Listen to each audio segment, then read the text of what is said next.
अनन्येव योगेन मां ध्यायन्त उपासते कर्मेंद्रिये सुखे करीती कर्मे अशेखे जे का वर्ण विशेखे भागाली. भगवंत माऊली ज्ञानोबाराय अर्जुनाला सांगत असताना अर्जुनाचा प्रश्न होता योग मार्ग आहे आणि एक भक्तीचा मार्ग आहे, तर दोन्ही मार्गातला मार्ग कोणता चांगला आहे. योग मार्गाचं वर्णन करत असताना भगवंताने सांगितलं दोन्ही मार्ग माझ्याकडे येतात आहे का नाही, पण त्या दोन्ही मार्गातला एक फरक आहे. काय? योगाच्या मार्गामध्ये कष्ट जास्त आहेत आणि विघ्न खूप आहेत, दोन अडचणी आहेत आहे का नाही. दया महेंद्राती पदे करिता ती वाट बदे आणि रिद्धी सिद्धीची द्वंद्वे पडून येतात आहे का नाही. इंद्रादिक देव त्याला अडथळे बाधानत राहतात आहे का नाही. रिद्धी सिद्धी अडथळे बाधानत राहतात, काम क्रोध हे सगळे आणि त्यानंतर पुन्हा त्रास भोगावा लागतो आहे का नाही. म्हणून योगाच्या वाटा जे निघाले का सुख वाटा त्या दुःखाचा चिशील वाटा भागा आला, म्हणून त्यांना दुःख त्यांच्या वाट्याला येतं असा कठीण मार्ग आहे. आणि भक्तीचा मार्ग कसा आहे तर त्याचं वर्णन करत असताना भगवंत सांगताय त्यांना काही एवढा त्रास घेण्याची गरज नाही. योग करायचा असेल तर घरी बसून करता येत नाही, सगळं सोडून जंगलात जावं लागतं, ते स्थान पाहावं लागतं, कुठेही योगाचं साधन करता येत नाही आहे का नाही. असं स्थान असावं लागतं. त्या स्थानाचं वर्णन माऊली ज्ञानोबारायांनी केलेलं आहे की एक तर मठ पाहिजे, नाही तर भगवान शंकराचं मंदिर पाहिजे, आणि ते गावात पाहिजे का व्हावे निगुड मठ का शिवालय, ते गावात चालत नाही आहे का नाही. तिथं असं त्या स्थान पाहिजे की जगाची पाय वेरुळीची ना, लोकांच्या पायानं ती जागा मलिन झालेली नाही पाहिजे आहे का नाही. एवढंच नाही, शुक आणि षटपद देवते नाही, भुंगे आणि पोपट सुद्धा तिथं असायला नकोय आहे का नाही. आवाज करणारे नकोय म्हणून नकोय बुवा, म्हणून असं ते स्थान असावं लागतं. आणि भक्ती करणाऱ्याला तसं काही स्थान वगैरे पाहण्याची गरज नाही. कर्मेंद्रिय सुखे करीती कर्मे अशेखे जे का वर्ण विशेखे बाग आली. जे कर्मेंद्रिय आहेत ते आपल्या वर्ण कुल परंपरेनं आपल्या वाट्याला जी कर्म आलेली आहेत ती कर्म सगळे करता येतात, त्याला करावे लागतात. जे आपल्या वाट्याला कर्म आले ते कर्म त्याला काय करावे लागतात, करायचे कर्म करत करत करत करत करत आपल्या ज्या वाट्याला कर्म आले आहे का नाही, आनंदाने त्या इंद्रियाला ते कर्म करू द्यायचे, काही अडचण नाही. भक्तीमध्ये तसं संसार करता करता ही भक्ती काय होते करता येते. आपल्या वाट्याला आलेलं कर्म करत राहायचं, आले भागा ते करीतो तुझे नाम उच्चारितो. आपल्या वाट्याला जे कर्म आलंय आता ते आपल्या वाट्याला आलेलं काय झालंय माहितीये का, आपल्या वाट्याला आलेलं कर्म करत राहायचं आणि भक्ती करत राहायची, याचा आपण जर हलक्यात अर्थ घेतलाय, म्हणजे एवढं हलक्यात समजलंय आलं की पुढे आता त्याचा विस्तार होईल एक नाही, एवढं हलक्यात नाही येते. पण आपल्या कर्मेंद्रियाने कर्म करत राहायचं आपल्या वाट्याला जी आली. परंतु माऊली ज्ञानोबारायांना माहिती होतं मला लोक कर्म करत राहायचं म्हणजे निश्चितही करत राहतील आहे का नाही. म्हणून माऊली ज्ञानोबाराय पुढची ओवी घालतात विधिते पाळीत निषेध हाते गाळीत मज देवणी जाळीत कर्म फळे. विधिते पाळी, त्या कर्म करत असताना विधीचं पालन करावंच लागतं. शास्त्रांना जे करायला सांगितलं तेच करायचं. निषेध होता ते गाळीत, जे निषिद्ध कर्म आहे त्याचा त्याग करावाच लागतो. म्हणजे कर्म करत राहायचं म्हणजे विहित निषिद्ध चालत नाही. आता ते जे सांगितलेलं आहे 18व्या अध्यायातली ओवी आहे की दया करणे अंतू घडो काय का घडो ती लोका गातो परी तिने केली हे मातू बोलो नाही. हे विधिव स्थितीला गेलेल्या महात्म्याचे हो, ते त्यावरच राहिला नाही, त्याच्याकडून निषिद्ध व्हायलंय का विहित व्हायलंय या महात्म्याला तेवढं काय राहिलं नाही, पाहणच राहिलं नाही आहे का नाही. आणि अशा महात्म्याचं ते वर्णन आहे. म्हणून जोपर्यंत आपण साधक जरी असलो तरी आपल्याला विधी निषेध पाळावा लागतो. आपण नामस्मरण करतो म्हणजे आपल्याला विधी निषेध पाळण्याची गरज नाही असं म्हणण्याचं काही कारण नाही. विधी निषेध पाळावाच लागतो. आणि वरून विधी ते पाळीत, विधी पाळायचा, जे शास्त्राने सांगितलं ते करायचं, ज्याचा शास्त्राने त्याग केला ते करायचं नाही. आणि जे करायचंय ते मद देऊनी जाळीत कर्म फळे, ते कर्म मला काय कर अर्पण कर आणि त्या कर्माचं फळ काय कर, जाळून टाक. मग त्या कर्मातून जे अपूर्व तयार होतं पाप पुण्य ते तुझ्या अंगाला लागणार नाही. झालं कृष्णार्पण, झालं कृष्णार्पण. देवाला देऊन टाकायचं. या परिपायी अर्जुना माझे ठाई संन्यासुनी नाही करीती कर्मे. या प्रकारानं अर्जुना माझ्या ठिकाणी त्या कर्माचा संन्यास करून ते कर्म तू नाही केले असंच सिद्ध होईल. कर्म करून सुद्धा तू कर्म केले नाही हे सिद्ध होईल. का सिद्ध होईल? कारण त्या कर्मात तू अटकला नाही. आहे का नाही? खेळ काय ते खेळ्यामध्ये प्रमाणे खेळ खेळे परी डाईन सापडे तो एक खेळ्या शहाणारे. शहाणा खेळ्या कोणता? खेळ खेळे परी डाईन सापडे. खेळ खेळतो पण डावात सापडत नाही. डावात न सापडणं याचा अर्थ काय? याचा अर्थच तोय कर्म करतोय पण कर्म फळ अंगाला लागू देत नाही. खेळ खेळून या निराळाची राही सांडी या विषयाची घाई. खेळ खेळवली पण निराळाची राही. आणि म्हणून तर देवाला म्हणता आलं भोग भोगोनी ब्रह्मचारी. तुका म्हणे नटधारी भोग भोगोनी ब्रह्मचारी. कारण तो केलंय कर्म पण कर्म त्यानं अंगाला लागू दिलं नाही. म्हणून असं जे काही कर्म आहे ते माझ्या ठिकाणी त्याचा सोड संकल्प तू ऑटोमॅटिक संन्यासी होशील.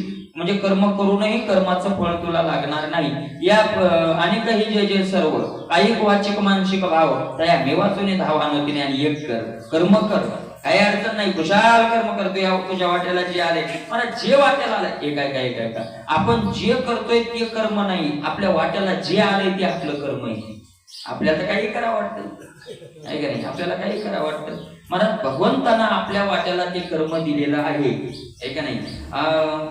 एक लक्षात घ्या. भगवंतानी मला जे आपल्या वाट्याला ते मसाला आपण ओळखायचं कसं की देवानं आपल्याला हेच दिले.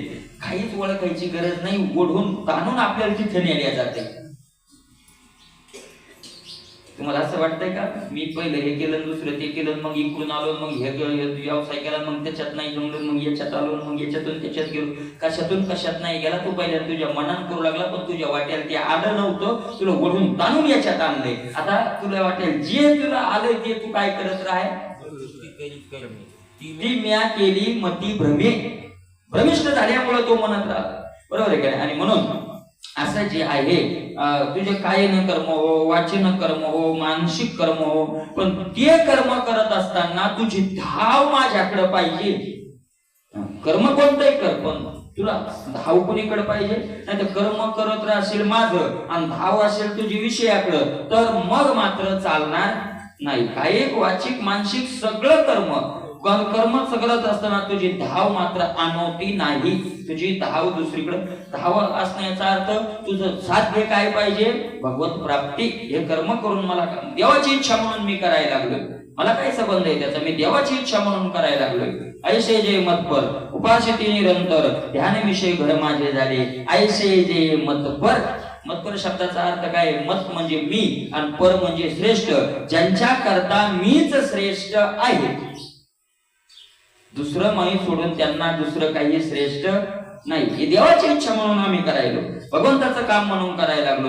भगवत प्राप्तीसाठी करायला लागलो. देवाला प्रसन्न करायसाठी करायला लागलो. महाराज आपलं कर्म जर आपण करत राहिलो तर देव काय होतो?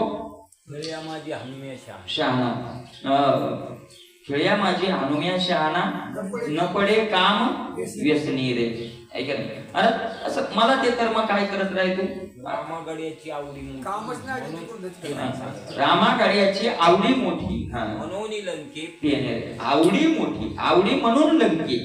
नाही तर काय करत लंके? त्या रामाचं हनुमंतरायाचा का धुरा होता काय? काय अडचण काय होती हनुमंतरायाला? त्याची लंका जाळायची गरज का होती? पण रामगड्याची आवड कुणाची आहे?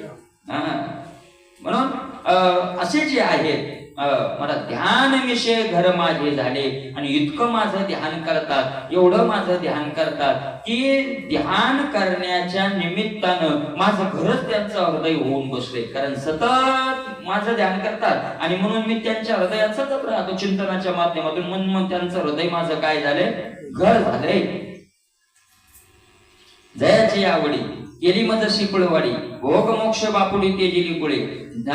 जयाची आवडी मज शिपळवाडी केली काय कुळवाडी शब्दाचा अर्थ आहे काही माणसाकडे जमीन भरपूर असते पण घरचे काय नसतात, करणारे नसतात. काही माणसाकडे करणारे भरपूर असतात पण घरची काय नसते, जमीन नसते. मग ज्याच्याकडे जमीन आहे करणारे नाही, ज्याच्याकडे करणारे आहे जमीन नाही, त्यांचं जुळतं. मग हा आपली जमीन त्याला कुळानं देतो. आपण त्याला आता ठोक्यानं म्हणतो, तेव्हा पुन्हा ते हे म्हणतो हिशानं पटई काय नाही, त्याला कुळान दिलं असं म्हणतात. कुळानं मग बागी कुळान दिलं म्हणतात, कारण पहिले म्हणायचे कुळ लागलं कुळान दिलं म्हणतात. मग यांची जमीन त्याला कशाला दिली, कसायला, कुळानं दिली. बरोबर आहे का नाही, कुळानं. महाराज माऊली ज्ञानोबा म्हणतात ते जे भक्त आहेत त्यांची आवड रूपी जमीन देवाला कुळानं दिली. कुळच लागला. आवड कुणाला दिली, देवाला दिली, देऊन टाकली. आता तिच्यात सगळं काम करत असताना मालक राबायला आहे का ज्याला दिली तो राबायला, म्हणजे ज्याला कसाईला दिली तो राबायला का नाही, मालकाने देऊन टाकली. आता तू वखर नागर काय करायचं ते कर. तसं यांनी यांची आवड त्याला कुळात देऊन टाकली. साक्षीत वेळ झालो, मी फक्त पाहायला लागलो काय करायचं ते, आवडच त्याला देऊन टाकली. आणि त्याला आवड दिल्यामुळे त्याचं गाव आवडायलं, त्याचं नाव आवडायलं, त्याचं रूप आवडायलं, जे आवडायलंय ते. तुकोबा कधीच म्हणले नाही की मला सासरवाडीला जायला आवडतं. त्याच्यात कधी आलं नाही सासरवाडीचं नाव वगैरे काही काही आलं नाही. तुकोबा राय म्हणतात जावे पण आवडे जावे पंढरीशी आवडे मनाशी. नावडे आणि एक आवडे निरंतर याची ध्यान. त्याचं नाव आवडतं, त्याचं रूप आवडतं, ऐका नाही, त्याला आवड देऊन टाकली. माझं कुळवाडी आणि त्या आवडी मला दिल्यामुळं भोग मोक्ष बापुडी त्याची कुळे. मग त्यांनी काय केलं, दुसरे लोक आज ते जमीन मागायला, आम्हाला द्या, आम्ही कसतो जमीन, आम्ही त्याच्यापेक्षा जास्त पीक काढतो, तुम्हाला अर्धा आणून देतो. ज्ञानोबा म्हणतात त्यांनी त्याला दिली नाही का, ते बिचारे होते, बापुडे, त्याच्याकडे बैल नव्हते, एक येतं एक नव्हतं, आहे का नाही, त्याची माणसं तेवढे कठोर त्याला दिसत नव्हते. मग ते दिली नाही त्याला. ती बापुडी त्याची पुढे, ती पुढे बापुडी. ते कसे होते, बिचारे होते, बापुडी हीन होते, ऐका नाही, अक्षम होते, म्हणून त्यांना ती काय केली, दिली नाही. कोण कोण होते ते, भोग आणि मोक्षाचे कुळ होती. आपण तर भोगालाच आपली कसायला दिली जमीन, आपली आवड रूपी जमीन कोण कसायला, भोगच कसायला का नाही, भोग कसायला लागला. भोगा नाही सांगितलं होतं आमच्याकडे द्या, कब्जा केला, द्या आम्हाला द्या. तुकोबा राहिल्या भोगानं मागितली महाराज. शिवाजी महाराजांना नजराना पाठवणं म्हणजे भोगानं मागितली होती ती आवड रूपी जमीन. तुकोबा राय सांगितलं जमणार नाही, चला मी तुम्हाला माझी जमीन देणार, आवडीची चित्ता त्याची होशी पुरवित आहे का नाही लागत आम्हाला ती जमीन तुझी, तुला नाही देणार आम्ही ती जमीन. मोक्ष नाही मागितली, मोक्षाला नाही दिली महाराजांनी. संतांनी मोक्षालाही आपली आवड रूपी, संतांना मोक्ष आवडत नाही. तुच्छ हिरया कारणे आम्हा जन्म घेणे योगायोगी का विट्याशे सुख नो हे भक्ती रस पुढती आस शेवावी हे. मोक्ष तुमचा देवा तुम्ही दुर्लभ तो ठेवा, मज भक्तीची आवडी नाही अंतरिते गोडी. देव म्हणले अरे मोक्ष काय सामान्य आहे का, मोक्षासाठी लोक किती योग करायले, साधना करायले, मनाचा जन्मच्या जन्म घालायले. आपुल्या प्रकारा करा जतन दातारा. तुमचा जर एवढा महत्वाचा आहे, तुमचा तुम्ही चांगला सांभाळा, चोरी होईल त्याची, जतन करा. आपुल्या प्रकारा करा जतन दातारा. मला काय त्याचा संबंध नाही, तुम्ही तुमचं जतन करा. पण नाही मला तुका म्हणे मोक्ष भक्ताची या मना नये, हे वासना करी त्याची. तुका बराय म्हणतात मोक्ष भक्ताच्या पसंती येत नाही, हे मोक्ष ज्याची इच्छा करतोय हे वासना करी त्याची. ते मोक्ष त्यांच्याकडे जाण्याची इच्छा करतोय, त्यांना लागत जन्म नाही, जन्म घेतला, मोक्ष सुखा हानू लाता पडते. मला या अर्थात ज्यानं मिळवलंय त्यानं म्हणावं, नाही आपण जर म्हणलं आपल्याला काय हो, मोक्ष बापुडी बिचारे कुळ होते ते, त्यांना आम्ही आमची आवड रूपी जमीन दिलेली नाही. ऐसे अनन्य योगे विकले जीवे मनी अंगे. दयाचे काही एक सांगे जे सर्व मी करी. ऐसे अनन्य योगे विकले, असे अद्वैतपणानं ज्यांनी मला विकून टाकलंय त्यांचं जीवन. विकून टाकलंय. जीवे मने अंगी, ऐका नाही, तुका म्हणे विकले देवे आपणा भावे संसार. देवे विकून टाकलं महाराज, विकून टाकलं. आता आमचं याच्यावर जीवनावर काहीही सत्ता राहिलेली नाही, विकून टाकलं. आणि असे जे आहेत ज्यांनी मला विकून टाकलंय त्याचे काही एक सांगे जे मी सर्व करी, आणि मग त्याचं काय सर्व काम मी करतो तर काही एक एक सांगायची गरज आहे आता? त्याचे काही एक सांगे, त्याचं काही एक सांगायची गरज आहे का? अरे सर्व मी करी. त्याचे सर्वच काम कोण करतोय? मी करतोय. भगवंत म्हणतोय काय काय काम करतो तो, म्हणजे कोणते काम करतो, ऐका नाही महाराज, तो याही लोकातले करतो आणि वरचे त्याला दोन्ही लोक सांभाळावे लागतात. ज्याला त्यानं एकदा माझं म्हणलं तो कोणाला माझं म्हणतो, जो त्याला माझं म्हणतो तो त्याला माझं म्हणतो, बरोबर आहे की नाही? तेषामहं समुद्धरता मृत्यू संसार सागरात भवामी न चिरात पार्थ मय्या वेशित चेतसाम किंबहुना धनुर्धरा. जो मातेची आहे उदरा तो मातेचा सोयरा के तुला फार काय सांगू अर्जुना. किंबहुना म्हणजे फार काय सांगू अर्जुना. अरे जे लेकरू आई, देवाला विचारलं तुला किती आवडतात ते भक्त, किती आवडतात असे जे तुला सर्वस्व देऊन टाकतात असे भक्त तुला किती आवडतात. महाराज भगवंत सांगतात एखाद्या आईला विचारा तुला लेकरू किती आवडतं, किती सांगेल आई? किलो भर, अर्धा किलो, पावशेर, किती आवडतं लेकरू? तो मातेचा सोयरा केतुला सोयरा म्हणजे आवडता. तो आईचा आवडता किती आहे याचा हे सांगता येईल का?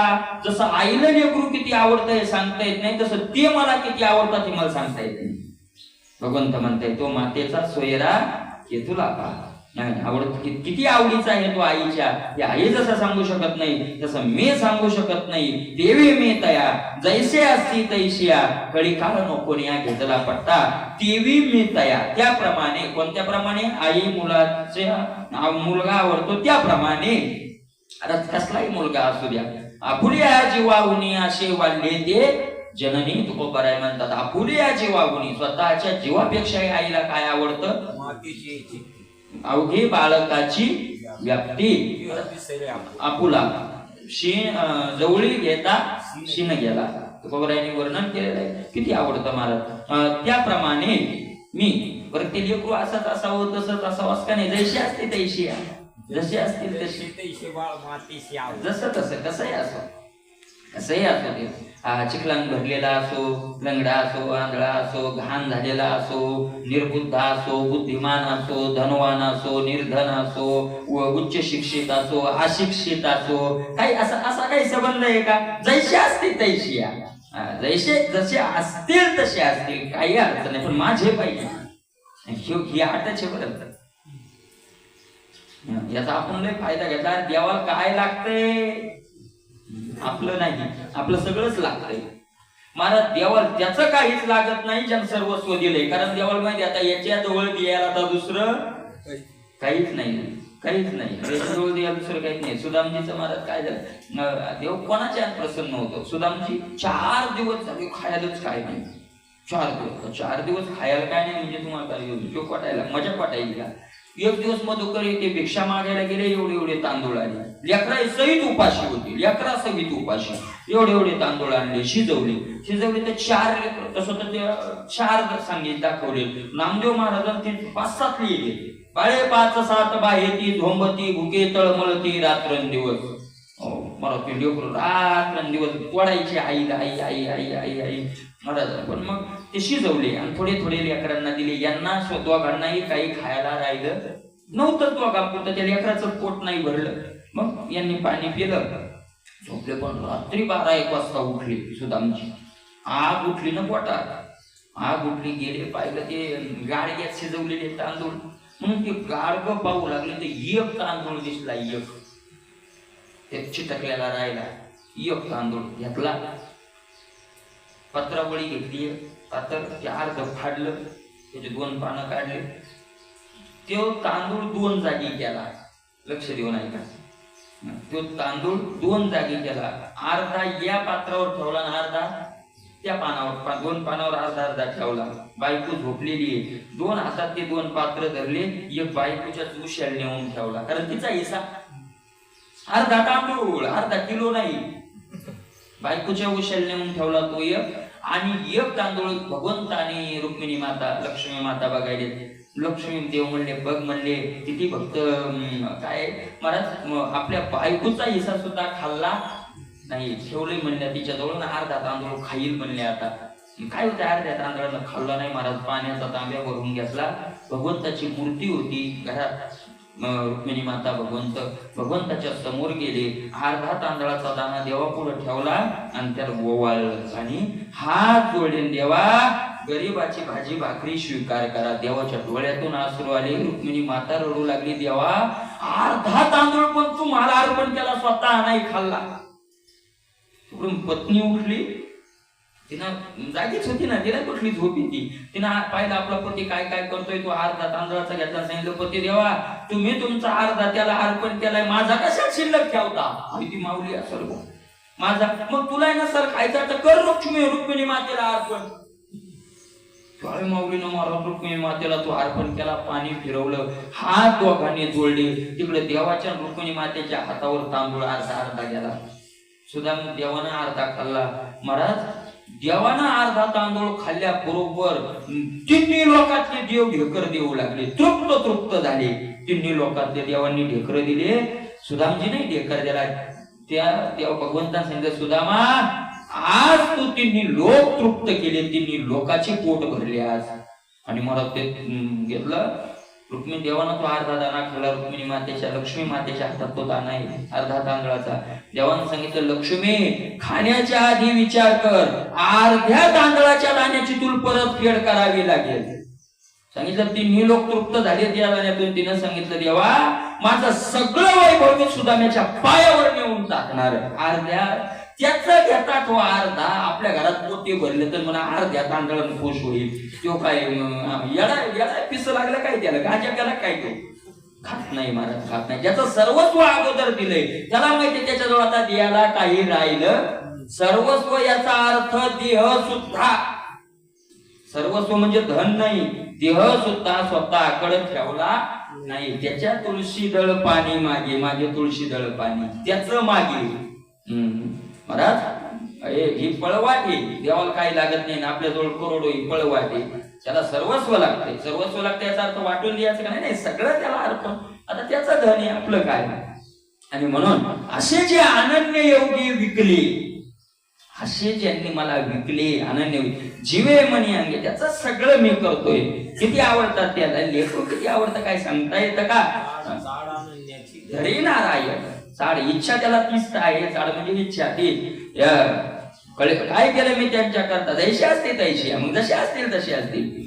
तुकोबाराय म्हणतात काळ कळी काळ नको घेतला पट्टा, आणि मी त्यांच्या करता काय केलंय, काळाचा पराभव केला आणि घेतला पट्टा. मला घेतला पट्टा म्हणजे त्यांना माझ्या पदराखाली घेतले. माझा पदर आई घेते ना लेकराला पदराखाली. जर सगळी संकट आलं, शितोडी आले, वारं आलं, की आई लेकराला काय करते आपल्या पदराखाली. तसं काळाला पराभूत केलंय मी भगवंत म्हणतात, आणि त्याला माझ्या पदराखाली घेतलंय. रवी तरी माझे या बघतात म्हणजे मग ते काळी काळाचं झालं हो, पण संसाराचं अरे काय बोलता. रवी तरी माझे या बघता, संसार आणि संसाराची चिंता काय समर्थाची कांता कोरांना मागे. भगवंत म्हणतात रवी जर विचार केला तर माझ्या भक्ताला संसाराची चिंता आहे का, तर मुळात त्याला पहिली चिंता नाही. कारण चिंता का नाही, कारण माझं चिंतन चित्त मला दिल्यामुळं चिंता करायला त्यांचं ते चित्तच राहिलं नाही ना. चिंता करायला रिकामा लागेल का नाही जागा, आहे का नाही. इतकं चिंतन केलं एरवी तरी त्यांना पहिलीच काय नाही, चिंता नाही. म्हणजे त्यांनीच असं साधन केलंय की चिंता ठेवली नाही, साधनानच चिंता घालवली. कमीपणा घालवल्या जात नाही संसाराचा, संसाराची चिंता घालवावी लागते. अरे भली चिंता गेली, त्यांनी चिंता घातलेलीच आहे पहिलीच, काही अडचण नाही. आणि दुसऱ्या बाजूने मग मी काय समर्थाची कांता कोरांना मागे. राजाची नाही म्हणला, कारण राजा बदलू शकतो. समर्थ आहे बाप दादाची इस्टेट आहे, समर्थ आहे मोठा, आणि त्याची बायको काय कुटकी मागेल का दारा. समर्थाची कांता काय कोरांना मागे, समर्थाची घरी सकळ संपदा नाही तुटी कदा असं याची. महाराज कशाला काय करेल म्हणे, आहे का नाही. काही कोरांना मागे. राऊत बाबाचा तुम्ही काही काही माणसं वरवरच्या याच्यातून पाहतात, पण राऊत बाबाचा एक एवढे सप्ते कार्यक्रम होतात. बाबांचा एक विशेष आहे, कोणाला पंगत मागत नाहीत, मागायचीच नाही, मागायचीच नाही कोणाला, कधीच नाही. कोणत्याच गावाल्याला नाही, कोणत्या माणसाला नाही. ते त्यांचं म्हणणं एक आहे की आपण संकल्प करायचे असली तर देव करेल. आतापर्यंत कुठं कमी पडलेलं नाही. मला समर्थाची कामता काय कोरान, अरे पंक्ती मागणं हे मागणं म्हणजे कोरांना मागणं सत्य संकल्पाचा आता अरे काय मला काय कोरांना मागे. म्हणून मला तर नेहमी सांगतो महाराज, आपण जर भगवंताचे भक्त असू मानत असू, आपण जर आम्ही भगवंताचे भक्त आहोत तर आपण थोड्या गोष्टीसाठी कोणापुढेही हात पसरायची गरज. हात पसरणं म्हणजे आपल्या माईचा अपमान करणे. का आपण पांडुरंग आपला बाप म्हणजे आपली माय कोण आहे? माय कोण आहे? हो, पण रखुमाई आमची माता. ती रखमाई मुळात कोण आहे? लक्ष्मी. आणि लक्ष्मी कोणती लक्ष्मी? सगळं विश्वातलं वैभव जिच्या जवळ आहे. तिच्या एका अंशाचं वैभव प्रगट आहे विश्वात. तिचं सगळं वैभव नाहीये. ते नव्या त्याचं वर्णन आलंय महाराज. तिच्या दासीचं काय महत्व आहे? त्या खेळता घरकुले करीती तया महेंद्र आदी काय आहे ना ती होईल महाराज. स्वर्ग म्हणजे लक्ष्मीच्या दास्याईनं खेळा करता केलेलं घर. घरकुली तया नामे अमरपुरे जरी ठेवली तरी नव्हती काय बाहुली इंद्रादिक तिथल्या बाहुल्या झाल्या. स्वर्गाचं इतकं वर्णन करतो ना आपण, ते लक्ष्मीच्या दासीनं खेळता काय केलेलं आहे? घर बनवलेलं आहे महाराज. एवढी जिची सत्ता आहे ती आपली माय आहे बरं. देवी नाही आपली, माय. मायची संपत्ती कोणाची असते? काय गुन्हे मा विठोबाचे पायी नाही ऐशे काही येते ते भोवताली ठाई वाटू मन बराडी करून दारोदारी. तुकोबराय म्हणतात काय गुन्हे आम्हा विठोबाचे पायी, काय कमी आहे? फक्त आईचा एक स्वभाव आहे. काय आईचं प्रेम आहे, ते स्वभाव नाही. मला लक्षात घ्या, ही सत्यता आहे. ही सत्यता आहे. हे म्हणजे टाइमपास आपल्याला घालायचं आहे म्हणून नाही, ही सत्यता आहे. याच्यावर तरी माझा ठाम निश्चय आहे. ही सत्यता आहे. आईचा एक स्वभाव आहे. लेकरू चाललंय आता, त्याला तीर्थयात्रेला जायचं, कुठे जायचं किंवा जायचंय. आई म्हणजे हे बाय पैशाचं मंडळ नको नेऊ, सांग इतके पैसे नको नेऊ, मग जसे लागते तसे नाही, जसे लागते तसे करून मला माझ्या जवळ पाहिजे. अरे तू मारील कोणी चोरील, कोणी त्यासाठी बाबा तू जीव घेईल. तसं आपल्या आईला माहिती आहे मोठं धन तेव्हा हे काम करत आहे. विकार अहंकार लेकराचा जीव घेईल म्हणून ती जास्त देत नाही, कमी पडू देत नाही. अंगी बरे ताटा यालाही करता हे स्वभाव आहे महाराज आईचा. पडता आपल्या लेकराला असं पाहिजे की खिशे भरू पाहिजे, हे लेकराचा स्वभाव. आणि आईचा स्वभाव आहे लागलं तवा द्यायचं, कमी पडू द्यायचं. तुला काही कमी आहे का? आई म्हणते नाही आपल्याला, तुला काही कमी आहे का? तुला काही मानला तू आणि तुला काही कमी पडू दिलं का? नाही पडू दिलं, मग कशाला म्हणत राहतो? लागतं मी आहे ना. तशी आपली आई आहे ना ती महाराज. तिचं एटीएम कुठेही चालतंय, जंगलातही चालतंय, डोंगरातही चालतंय, दर्या खोऱ्यानं चालतंय, हिमालयातही चालतंय, कुठंही एटीएम चालतंय. काही अडचण लागेल ते पूर्वी काय काम धेनु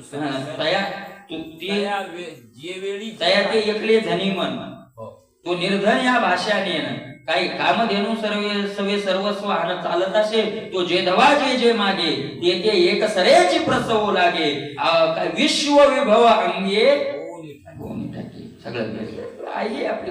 अरे काय सांगा समर्थाची कांता कोरांना माझे काही मागते का महाराज? आपण लक्ष्मी आपली आई, भगवंत आपला बाप आहे आणि आपण काय दोघं करण्याची गरज आहे का नाही? आपल्याला तर कोण महाराज चहा पाला तरी म्हणतो वा असलेला आपण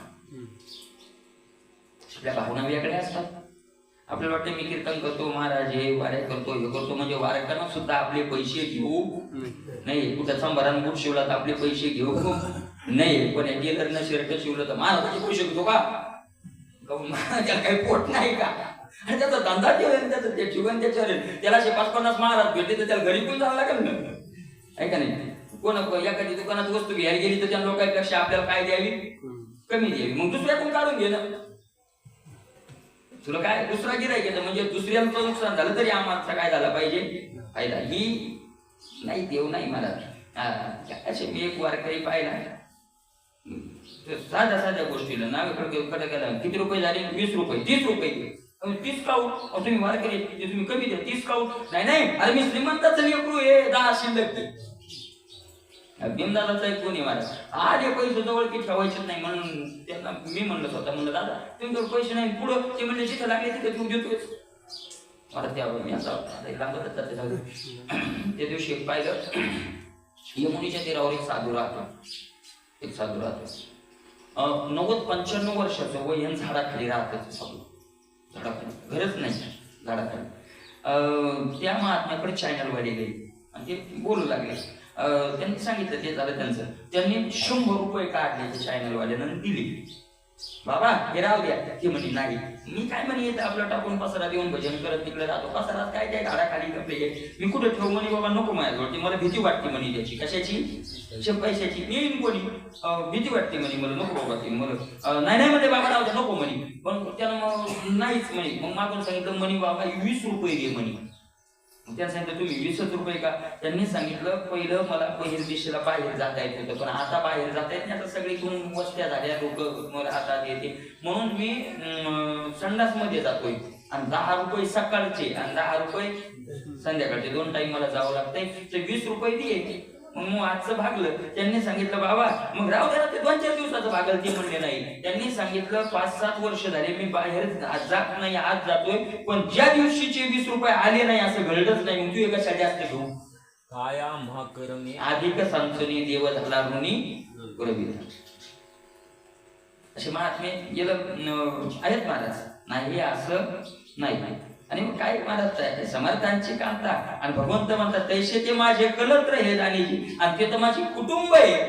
कुटुंब म्हणजे घरची. भक्त म्हणजे माझे कोण येतं, किती काळजी करतात महाराज माणसं. म्हणून तया काहीशे येणं लाजे तयाचे नेहमी. त्यांचं कोणतंच काम करण्याची मला काय वाटत नाही, लाज वाटत नाही. आता बायको तर मला साडी आणायची लाज वाटते का? बायको तुम्हाला किराणा आणा लाज वाटते का? वाटत नाही. काही नाही महाराज. साधा वया भक्ती काज नाही लाज धरीत. धुंडा महाराज म्हणजे होते लाज वाटावी का? वाटाय का? वाटायची काय करायची? वाटाय का? मला जाईल करत राहील जाणीची. माझे काय आहे ते कुटुंब आहे. काय काही शेनेलाचे कोणतं काम? जन्ममृत्यूच्या लाटी जळंबती या सृष्टी ते देखून या पोटी आयुष्य झाले. महाराज ह्या सगळी सृष्टी जन्ममृत्यूच्या लाटेत असे बुडतात, असे दणके खातात. जन्माची लाटातून ठोका बसला की मरणाच्या लाटत, मरणाच्या लाटातून ठोका बसला की जन्माच्या लाटत झळंबती असे मधातच असे महाराज लाटत त्या दणके खायला लागले. आणि हे बघून माझ्या पोटात असा भाव निर्माण झाला.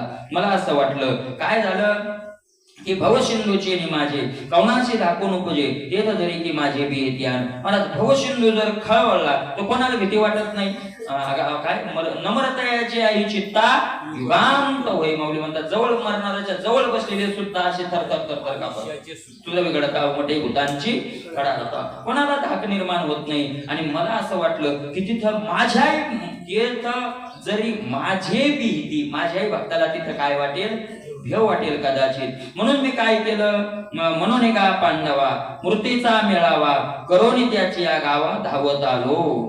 म्हणून पांडवा मी मूर्तीचा मेळावा करून, म्हणून मी अवतार मूर्ती एक नाही घेतली, अनंत अवतार घेशी भक्ता करणे. भारत गीतेत जरी भगवंतानं सांगितलं असलं तरी आपल्याला राक्षस मारण्याकरता देवाचा अवतार देवाला घेण्याची गरज नाही.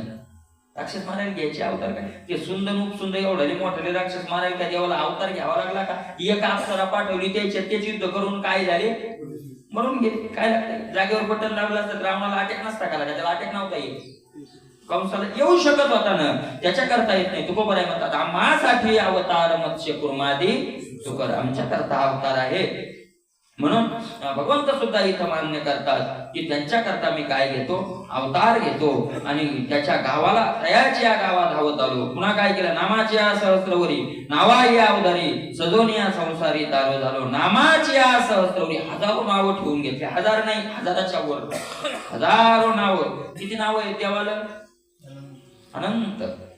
अनंत नामे अनंत रूपे अनंत रूपे अनंत नामे काय देखील मी त्याशी अनंत वेशे अनंत रूपे केले म्या त्याशी बाप रूप महादेवी वरून पुन बांधली त्याशी. अनंत नाव आहेत त्याला. नाव नाही त्या नावा आहेत. नावा कोण्या नावात बसायचं आरामात भाऊसागरातून पलीकडे जायचं. विठ्ठल विठ्ठल नाव ते विचारतात महाराज. विठ्ठल विठ्ठल म्हणावं का राम म्हणावं, कृष्ण कृष्ण म्हणावं का हरी हरी म्हणावं. ज्याला विचारायचं का त्याला काहीच नाही म्हणायचं आहे का नाही. आतापर्यंत कोण काही प्रश्न विचारले भागवताला गेल्यावर कुठे पण आहे गावात कोण काही प्रश्न विचारले. मला प्रल्हादाने ईश पाजलं मग ते मेला कसा नाही, हे काम झालं नाही, ते काम झालं नाही, याच्या मायबापाचं नाव काय, त्याच्या पोराचं नाव काय. पण आतापर्यंत कोणच विचारलं नाही की प्रल्हादाने किती लाख जप केला म्हणून देव त्याच्यावर एवढी प्रसन्न नाही. मूळ मुद्दा आपण धरत नाही आहे का नाही. एखाद्या साधूकडे आपण गेलो ना, साधू पाहिलं ना, पाहो वा मला कसा राहतोय, अंगावर कपडे नाही, मला जंगलात राहतोय. आपण बाह्य पाहतो. जवळ जाऊन त्या साधूला विचारावं, बाबा दिवसात किती जप करणार. ही अवस्था इथपर्यंत येण्याकरता तुम्हाला काही साधन करावं लागलं. विकार घडवण्याकरता तुम्हाला विकाराने त्रास कसा दिला आणि दिलेल्या त्रासात तुम्ही मार्ग कसा काढला. आता काय असतंय, जे आपल्याला करायचंय त्याची माणूस काय करत राहत विचारायला पाहिजे साधूला. ह्या नाव आहेत महाराज नावा. अरे किंवा तुकोबर आहे म्हणतात, बांधू विठ्ठल सांगडी पोहून जाऊ पहिलं थडी, अवघे जनगडी घाला उडी भाईंनो. येतो नाही सर्व काळ अमुक आनंदाचे जळ, तुका म्हणे थोरा पुण्य ओघ आला पंथे येणे. लय पुण्य लागले महाराज आपल्याला माणूस व्हायला. थोरा पुण्य येणे पंथे ओघ आला. खूप पुण्यानं आपण या मनुष्य देहाला आलो. काय करा, बांधा विठ्ठल सांगडी. चला पोहून जाऊ. पोहून जा म्हणत नाही तुकोबर आहे, मी तुमच्या बरोबर येतो म्हणतात. चला पोहून जाऊ पहिलं थडी, अवघे जनगडी. काय करा, घाला उडी. कशात उडी घाला, विठ्ठल सांगड बांधा. नावात आहे का नाही, घाला उडी याच्यात. अशा प्रकारे नावाडी ऐका. नाव ही भगवंताचं नाम ही एक नाव आहे. आणि नावाडी कोण आहे, भगवंत म्हणतात तारू झालो, मी स्वतः नावाडी झालो. तुम्ही नित्य बसा. नाव आणण्याचं काम कोण करणार आहे, नाव आई या बैसा. तारू लागले बंदरी तुरे चंद्र भागेच्या गिरी. इटली मंत्र साधन करायचं तर आपण जास्तीत जास्त 8 दिवस मोठो बस बदल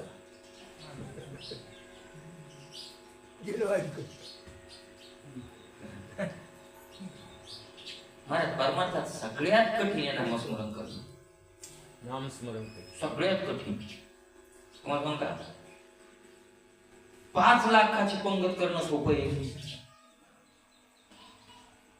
कीर्तन करणं सोपं आहे, कीर्तन ऐकणं सोपं आहे. सगळ्यात जर अवघड काय असेल, नाही तुका म्हणे सोपी आहे सर्व, नाही नाही नाही. म्हणजे याचा अर्थ सोपं आहे म्हणजे म्हणायला सोपं आहे. काही विठ्ठल विठ्ठल म्हणायला काही कठीण नाही, पण म्हणायला किती अवघड आहे हे साधन करून पाहिल्यावर कळतंय. मला समजच नाही. म्हणायला सगळ्यात काय कठीण आहे सगळं. ज्ञानेश्वरी गाथा पाठ करणं सोपं आहे.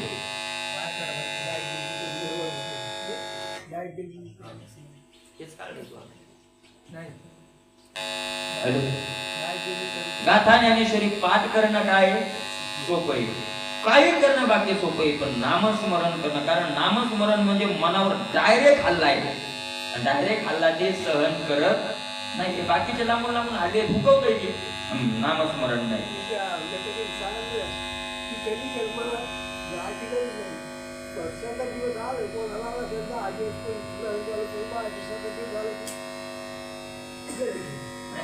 होतच नाही ना मग एवढं सोपं नाही. चालू लागलं सडेचे देखील ते ध्यान कशा काय एकाच मार्गाला लावले अशा नाही. काही सडेचे देखील सडे म्हणजे काहीच नाही, द्यायला अडचणच नाही कोणती.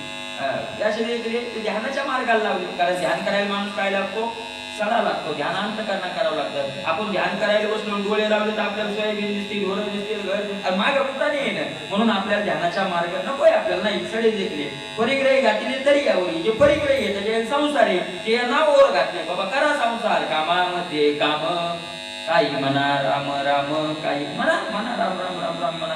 प्रेमाची पेटी बांधली एकाची या पोटी, मग आणले तटी सायुज्याच्या, एकाच्या कमरेला प्रेमाची पेटी बांधली आणि काय केलं, सायुज्य रूपी तीरावर त्यांना आणलं. अरे भक्ताचे नावे चतुष्पदादी आगवे वैकुंठीची राणी योग्य केले. पण भक्ती करणाऱ्याच्या भक्ताच्या नावानं चतुष्पदादी का असं, चतुष्पदादी म्हणजे 4 पायाचे, हत्ती, कोल्हे, वैकुंठवासी, हरण कोल्हे वैकुंठवासी, हरण कोल्हे आहे का नाही, गरुड काय माणूस आहे का, हत्ती काय माणूस आहे का, बरोबर आहे का नाही, हनुमंतराय काय मनुष्य येऊनी आहे का, म्हणजे बरकत येऊनी, घोडा काय मारत, असे 4 पायाचे का असं ना, काही अडचण म्हणायचे जाण्यालाच नाही द्यायचं बैलाचं नाव होतं. हे एक दिवस प्रवचन केलं काय म्हणत, काय होणार नाही. अरे काक भृशुंडी नावाचे ऋषी कावळा येत, काक भृशुंडी कावळा येत, त्याला काय म्हणून कोणत्या 4 पायाचे चालतात काय नाही. म्हणून का भक्तांना एकही चिंता त्या ते समोर धरतात. म्हणून माझ्या भक्ताला एकही चिंता नाही, एकही नाही म्हणजे एकही नाही, इहलोकातली नाही आणि परलोकातली नाही, कोणतीच चिंता नाही माझ्या भक्ताला. आणि जेव्हाची काय भक्ती विदली आपली चित्तवृत्ती, जेव्हाची मदसुती त्याची अनाटे, जेव्हाची का भक्ती ज्या वेळेला भक्तानं आपली चित्ताची वृत्ती मला देऊन टाकली, ज्या वेळेला त्या वेळेपासून त्याचं काम करण्याचं सोंग मी करायला तयार होतो. ज्या वेळेला चित्तवृत्ती दिली त्या वेळेपासून, देह दिला त्या वेळेपासून नाही.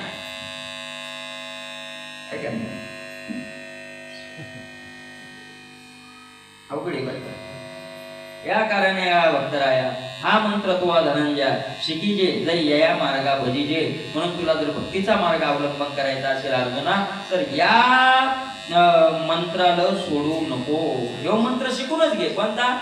चित्त काय करावं लागतं मला द्यावं लागतं. पण एक आता आपण म्हणतोय की सगळे संसाराचे काम करत चित्तानं त्याचं चिंतन करायचं. हे दोन्ही होतंय कसं याचा मला आतापर्यंत मिळत लागणार गेला. एकाग्र चिंतन आणि काम चालून चिंतन चालू. ज्यावेळेस खरं चिंतन चालू होतं त्यावेळेस इंद्रिय आपोआप जागी बंद पडतात. कसे काम होणार आहे? दोन्ही सारखं होणार नाही. ते सुरुवातीला म्हणले काहून म्हणले की संसार सुटत नाही. अर्जुना देवनी समाधी सवेची घातला माही तो कृष्ण कृपाने जी समाधीतील शुद्धी निधीच भंगो. तो भंगून येते श्रीकृष्ण तवा होते दूर. शेवटची पण तीन टप्पे करावं लागतील. 3 टप्पे कोणते? पहिल्यानं आपलं आता एकदाच सांगितलं सगळं सोडायला चालत आपल्याला तयार होतो आपण. अरे बाबा इतकं अवघड नको आपल्याला. मग असं करणं हे कर कामामध्ये काम हे कर हे कर. मग संताला वाटलं हे करता या इकडली अनावड होईल इकडली आवड लागल. आवड लागता 100% कोणी काढा होऊन जाईल. आपण त्याचे बाप नाही वाचायचे नाव घालायचे कुणकडे जाणारच नाही. काही नीट जाणार आहे चित्त गेलं म्हणजे असं होतं. होणारच हे काम धड होणार नाही. तो एक देवावरी जातात नाही. जर मला संसाराचा नेटका होत असेल आणि भक्ती मी करतो तो कुणीकड तरी एकीकडला बाडी होईल हे निश्चित. मग कुणीकडे व्हायली जर संसार दृश्य दिसतोय हे जर नेटका होत असेल तर समजा निश्चित श्रेयाच्या परमार्थात काय व्हायला लागली तर दोन्ही होणार नाही. देवावरी ठेवू जाता हात वय अपघात दोन्ही होणार नाही. पण मग चित्तानं जर हे क्लिअर व्हायला त्याच्यात बिघडा होणारच. चित्त दिलं भगवंताला आणि हे चाललं प्रारब्ध. जर त्याचं धोर वळत असला समजा ते ढोरं वळत असला आणि त्याचं चित्त ढोरं वळता एकाग्र चिंतनात लागलं तर कोणाचं तरी उलगलच समजा दोन्ही क्लिअर होणार नाही. प्रारब्धानं एक होणार क्लिअर व्हायचं तर आपण चित्त याचं तिकडच राहणार. थोड्या थोड्या गोष्टीत काय त्याचं होणार. आता नाथ महाराज होते. नाथ महाराजांकडे भरपूर होतं पण नाथ महाराजांना पुढं त्याचा विस्तार झाला असं चरित्रात नाही. नाथ महाराजांकडे जी श्रीमंती होती मला दाखवून होतं. नाथ महाराज नव्हते का संसार करा ते श्रीमंती प्रारब्धानं बाप दाद्याकडून आलेली होती. त्याच्या पुढं काय वाढलं? नाथ महाराजांच्या चरित्रात पुढं वाढवलेलं काही नाही. मला नाथ महाराजाला एवढी श्रीमंती असून कर्ज काढावं लागलं. नाथ महाराजाला कर्ज काढावं लागलं. एकोबाची ऋण प्रत्यक्षाशी काय द्यावे हे प्रमाण एकोबाचे ऋण फेडील. 700 रुपये कर्ज काढलं त्या काळात, चरित्रात येतं. हो, 700 रुपये कर्ज काढावं लागलं. नंतर यज्ञ करण्याचा मोठा यज्ञाचा ते कार्यक्रम होता. 700 रुपये कर्ज काढून तो कार्यक्रम केला. पैसेच नाही फेडायला, तो गोता गादा लावू लागला. त्याची मोठी कथा आहे. मला देवानं ते ऋण फेडलं. नाथ महाराजाच्या ज्ञानेश्वरीच्या नियमाच्या ज्ञानेश्वरी ते काय केलं, ते पोच पावती आणून ठेवली. म्हणून चला कर्मेंद्रिय हा मंत्र मयवाना मनमत अध्यस्व मय बुद्धिम निवेशय निवैशेषी मयव अत ऊर्ध्वम न संशय अगामानश एक माझ्या स्वरूपी वृत्ती करून घाली निष्टंक बुद्धी निशेषी. तू काय कर, तुझं मन माझ्या स्वरूपाच्या ठिकाणी वतनदार कर.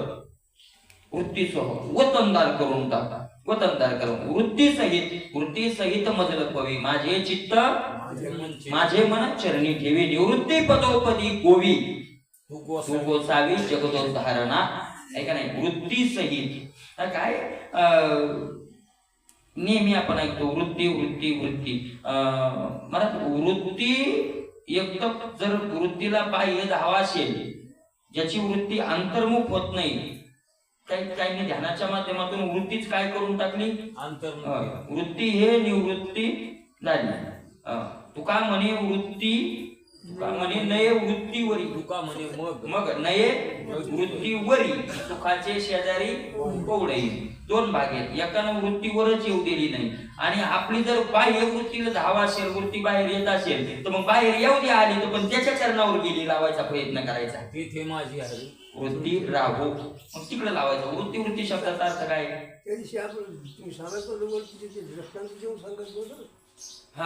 ते वृत्ती शब्दाचा अर्थ काय? वृत्ती म्हणजे चित्ताचा पासून विषयापर्यंत जे लंबन जात त्याला वृत्ती म्हणतात.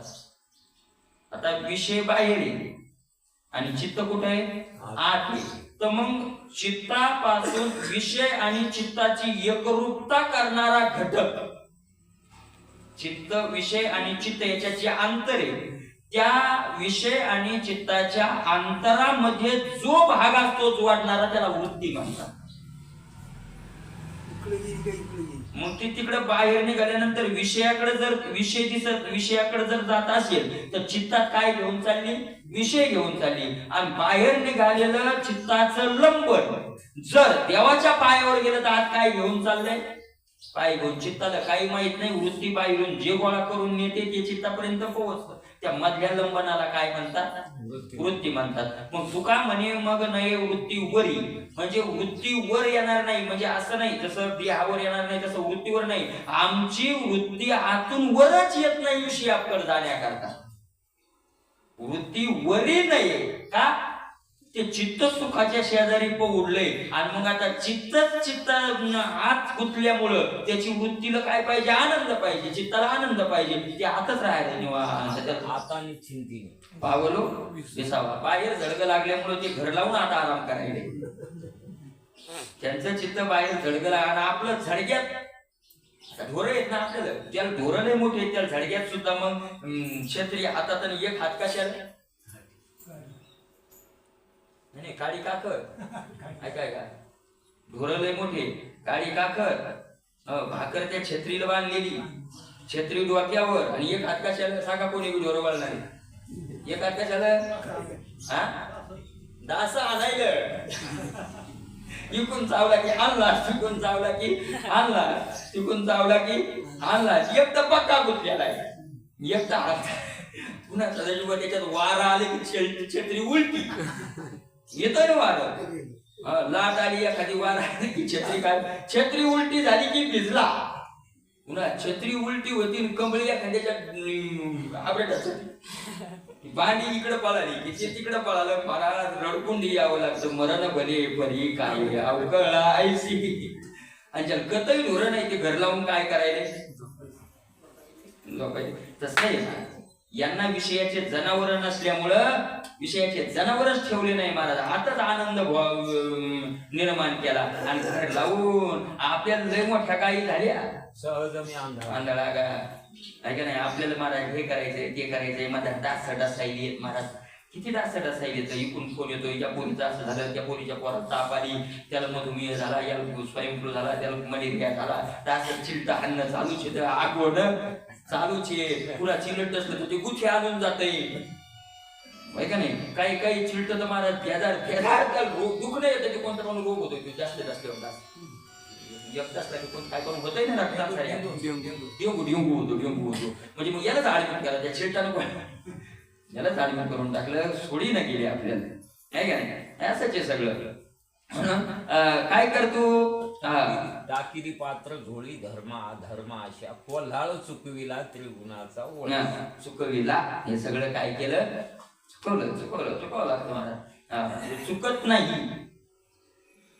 चुकत नाही, चुकवावं लागतं. प्रयत्नाने काय करावं लागतं, विचाराच्या माध्यमातून काय करावं लागतं. ते बाह्य उपचार चालत नाही. 15व्या अध्यायात सांगितलं भगवंतानं बाह्य त्याला उपाय चालत नाही. ते विचाराच्या माध्यमातून काय करावं लागतं, चुकवावं लागतं. अशा प्रकारे मला तू काय कर, माझ्या ठिकाणी वृत्ती सहित काय कर, मन माझ्याकडे देऊन टाक. करोनी घाली निष्टंक बुद्धी निश्चयशी. निष्टंक म्हणजे अव्याहात समग्र, काही ठेवू नको माग, मला देऊन टाक. आणि बुद्धी निश्चयशी देऊन टाक. बुद्धी आणि निश्चय, बुद्धी मला दे आणि निश्चय म्हणजे मन, ऐका नाही. म्हणजे संकल्प आणि बुद्धीचा निश्चय दोन्ही काय कर. आपला संकल्प एक तर निश्चय दुसरा, निश्चय तिसरा तर संकल्प. आपला संकल्प एक असतो आणि निश्चय, आपला संकल्प चांगले असतात पण निश्चय वाईट असतात. संकल्प चांगले असतात, करायला पाहिजे हो परमार्थ भारी करायलाच पाहिजे, सगळे तीर्थ करायला पाहिजे, ज्ञानेश्वरी गाथाचं पारायण करायलाच पाहिजे, संकल्प चांगले येतं पण निश्चय वेगळेच येतात, चालत नाही. हे दोन्ही सरीशी, हे दोन लागतात, निश्चय आणि संकल्प. हे दोन्ही सारखे, हे दोन्ही सरीशी, मन आणि बुद्धी या दोन्ही सरीशी. मग माझी प्रेमेशी निघाली तरी पावशी. मग असं जर तू माझ्यात निघाला, माझ्याकडं मन बुद्धी सहित प्रेम घेऊन जर निघाला तर माझ्यापर्यंत तू आपोआप येऊन जाशील. जे मन बुद्धी घर केले माझ्या ठाई तरी सांगे मग काही मी तू आहे शिवरे. अरे मन बुद्धीने एकदा माझ्या ठिकाणी घर केलं तर मग माझ्यातून तुझ्यात काही दोन राहणार आहेत का? कसे दोन राहणार नाही. मला त्याचं उदाहरण देतात. मनोने दीप पालवे सवेची तेज मालवे. का रविबिंबा सवे प्रकाश आहे, दिवाळी जावला की त्याचा प्रकाशही निघून जातो. जसा सूर्य निघला गेला की त्याचा प्रकाशही निघून जातो. उचलल्या प्राणासरीशी इंद्रिय निगती जैशी तरी तैशे मनबुद्धीचं अशी अहंकार होईल. प्राण उचलला की इंद्रिय मागे राहतात का? प्राण गेला की इंद्रिय त्याच्या मागे निघून जातात. तसं मनबुद्धी माझ्याकडे आली की अहंकार कुठं जाईल?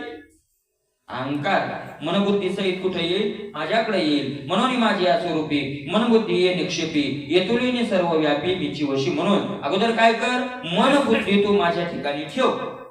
मनबुद्धी म्हणजे पुन्हा जो संकल्प तोच निश्चय. संकल्प केला की निश्चय तोच आणि मग त्याच्यात बदल नाही. एकदा भीष्माचार्याचे संकल्प निश्चय आणि प्राण गेला तरी आता त्यात काय होणार नाही. म्हणून भीष्म प्रतिज्ञा म्हणतात ना त्याला, काही नाही. म्हणून या बोला काही अनारिष्य नाही, आपली पायी वाहत असेल. आणि भगवंत म्हणतात हे मी जे बोललोय त्याच्यात काही महाराज वेगळेपणा नाही, हे जे ते सत्य आहे असंच आहे. आणि याच्यात जर तुला काही वाटत असेल तर मी माझी शपथ घेऊन तुला काय करतोय सांगतोय. कुंडली कौरदे हरी विठ्ठल श्री ज्ञानदेव.